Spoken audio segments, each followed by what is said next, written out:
Hello friends, 11th standard computer application morning exam எழுத போகிறீங்க. உங்களுக்கு அதுக்கு முன்னால் ஒரு செலக்டட் ஒரிஜினல் கொஸ்டின் ப்ரீவியஸில் நடந்தது. இது எந்த வருஷ கொஸ்டின் அப்படிங்கிறத பார்க்குறதுக்கு முன்னால் நாளைக்கு கொஸ்டின் பேப்பர் எப்படி இருக்கும் அப்படிங்கிறத சொல்லிடுறேன். முடிஞ்ச அளவுக்கு இந்த வீடியோவும் உங்களுடைய ஃப்ரெண்ட்ஸ்க்கு ஷேர் பண்ணிடுங்க. எக்ஸாம் முடிஞ்சு வந்ததுக்கப்புறமா உங்களுக்கு காமர்ஸ் எக்கனாமிக்ஸ்க்கான இம்பார்ட்டன்ட் கொஸ்டின் நம்முடைய சேனலில் ரெடியாக இருக்குது. நீங்கள் ஃபுல் மார்க் ஸ்கோர் பண்ணுறதுக்கானது. ஒன் வேர்டை பொறுத்த வரைக்கும் புக் பேக் மட்டும்தான் நமக்கு 15 கேட்பாங்களா அப்படின்னம்னா கண்டிப்பாக 10லேருந்து 12 மட்டும்தான் புக் பேக் வரும். பேலன்ஸ் 3லேருந்து 4 ரைட்டுங்களா. இதுக்கு முன்னால் எழுதின எக்ஸாமில் மாதிரி தான் உங்களுக்கு புக்கின் சைட்லேருந்து தான் கேட்பாங்க. அதுவையும் ஒரு தடவை நல்லா தரவு பண்ணிக்கங்க. அடுத்து 2 மார்க் 3 மார்க்கை பொறுத்த வரைக்கும் உங்களுக்கு ஃபஸ்ட் சாப்டரில் ஆல்ரெடி அந்த வீடியோ அப்டேட் பண்ணியிருந்தே சொல்லியிருந்தேன். இபிஆர்ஓம் உள்ள தரவை எவ்வாறு அளிப்பாய், இது ஃபஸ்ட் லெசனில் இருக்கக்கூடிய கொஸ்டின். அதேமாதிரி இதில் இருக்கக்கூடிய செலக்டட் கொஸ்டின்ஸ் எல்லாமே 100% இந்த வருஷ 2025 பப்ளிக் எக்ஸாமுக்கு உங்களுக்கு ஹெல்ப்ஃபுல்லாக இருக்கக்கூடியது.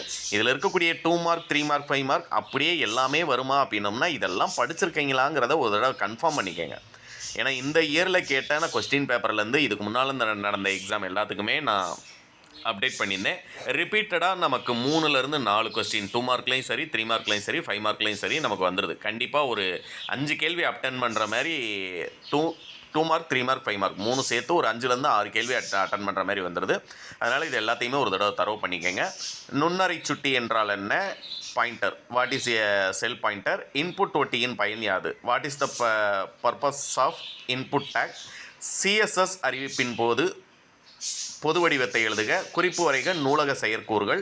அதுமாதிரி கம்பல்சரி கொஸ்டினில் என்ன கேட்டிருக்காங்க அப்படிங்கிறதே ஒரு தடவை பார்த்துக்கோங்க.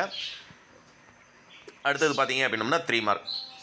இதுலேயும் கொஸ்டின் நம்பர் 26 அண்ட் 27 பார்த்தீங்க அப்படின்னம்னா நமக்கு ரொம்ப ரொம்ப இம்பார்ட்டன்ட். விண்டோஸ் ஜன்னல் திரைக்கூறுகளை பற்றி குறிப்பு வரைக. அதுமாதிரி நகர்த்தல் மற்றும் நகலெடுத்தல் ஆகியவற்றின் வேறுபாடுகளை எழுதுக. வலைதளம் வலைப்பக்கம் வேறுபடுத்துக. Differentiate website and web page. அதுமாதிரி HROTயின் பண்புக்கூறுகளை பற்றி எழுதுக. அடுத்து கொஸ்டின் நம்பர் 32ல் இருக்கக்கூடிய சரம் செயற்குறி பற்றி குறிப்பு வரைக. இதெல்லாம் பார்த்தீங்கன்னா ரிப்பீட்டட். அதே மாதிரி கம்பல்சரி கொஸ்டினில் இஃப்கூற்றின் கட்டளை அமைப்பை எழுதுகன்றது கேட்டிருக்காங்க. அதேமாதிரி உங்களுக்கு 5 மார்க் கொஸ்டினை பொறுத்த வரைக்கும் எது ரிப்பீட்டட் அப்படிங்கிறது நான் சொல்லிடுறேன். ரோமின் வகைகளை பற்றி விளக்கமாக எழுதுக.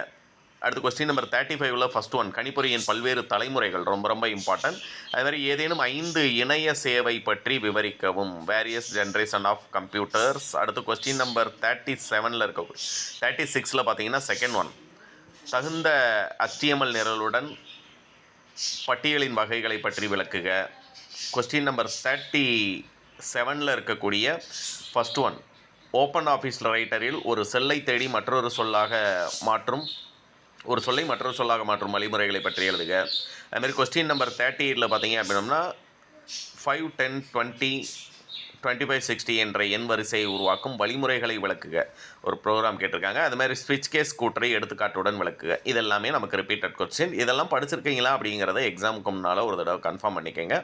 36ல் ஃபஸ்ட் ஒன் மறந்துட்டேன். பயனர் இடைமுகம் என்றால் என்ன? ஒரு இயக்க முறைமைக்கான பயனர் இடைமுகத்தை உருவாக்கும் போது கவனத்தில் கொள்ள வேண்டிய முக்கிய கருத்துக்களை பட்டியலிடுக. இதெல்லாம் படிச்சிருக்கீங்களா அப்படிங்கிறத கன்ஃபார்ம் பண்ணிக்கங்க. இப்போ வீடியோ பார்த்தாலும் சரி, இல்லை மார்னிங் வீடியோ பார்க்குறீங்கனாலும் நான் ஏற்கனவே சொன்ன மாதிரி இந்த ரோமின் வகைகளை HTML தலைப்பின் ஓட்டின் பல்வேறு நிலைகளை விளக்குக. இது ரெண்டும். அதுமாதிரி கணிப்பொறியினுடைய பல்வேறு தலைமுறைகள் இது ஒன்று. இதெல்லாம் ரிப்பீட்டட் கொஸ்டின்ஸ். ஒரு தடவை நல்லா தரவு பண்ணிக்கங்க.